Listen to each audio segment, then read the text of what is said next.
to another Ask Starbase. Today's question comes from Haley, a student from Matella School in Waterbury. And her question is as follows.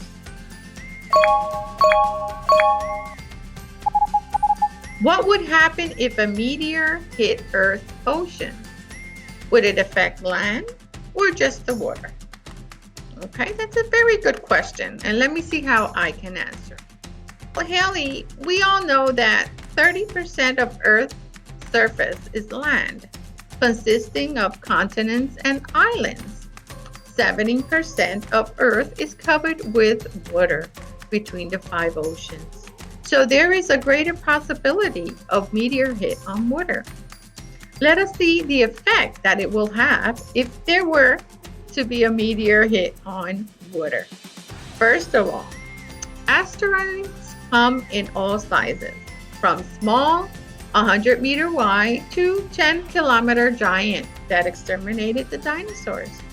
To understand the impact of hit, scientists have focused on a mid-range object between 100 to 1,000 meters across. The studies demonstrated that a direct impact is more likely to create a tsunami because it will generate taller waves than an airburst, which is when an asteroid breaks apart in the air and then lands in water. Using a 3D modeling simulating an ocean impact asteroid demonstrated that destructive post-impact tsunamis we see in movies are fictional. According to Gisler, an asteroid impact is a source of energy, and it will only affect immediate region around the impact point. And to be able to create a tsunami, you need something that disturbs the entire water column. What is a water column? Well, it's a conceptual column of water from the surface of a sea, river, or lake to the bottom sediment. Now, different from tsunami though, most tsunamis form when there is a large earthquake below or near the ocean floor.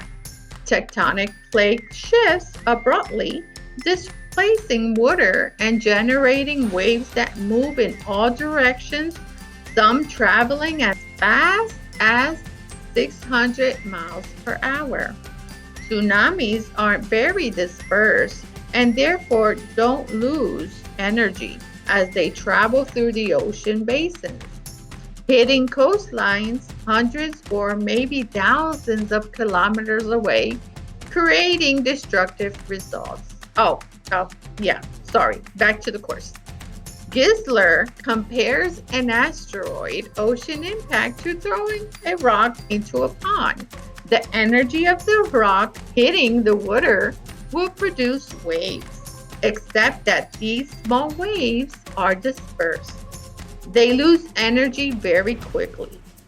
These dispersed waves in an ocean will be local and won't have the energy that a tsunami does. If the impact is close to a coastal area, well, that area would be affected. It turns out that asteroids are terrible at making waves. Gisler found that 80% of the energy from an impact is spent vaporizing water and forming a crater.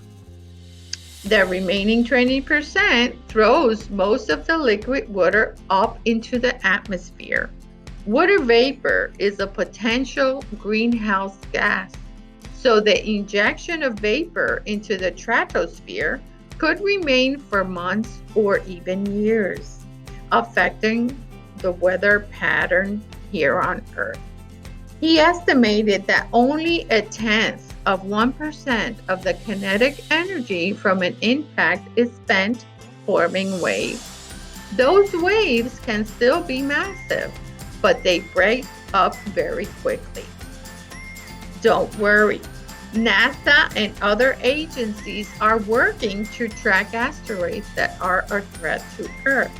but sometimes there can be failure and have a little time to knock the asteroid off its course.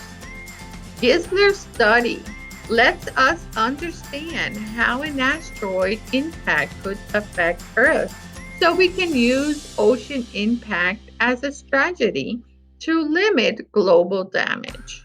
If we can divert an asteroid from hitting Earth, we can deflect it into the middle of the ocean.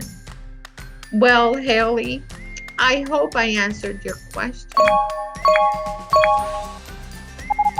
Remember, explorers, if you have any doubts, curiosity, or questions related to STEM, don't hesitate and write to us at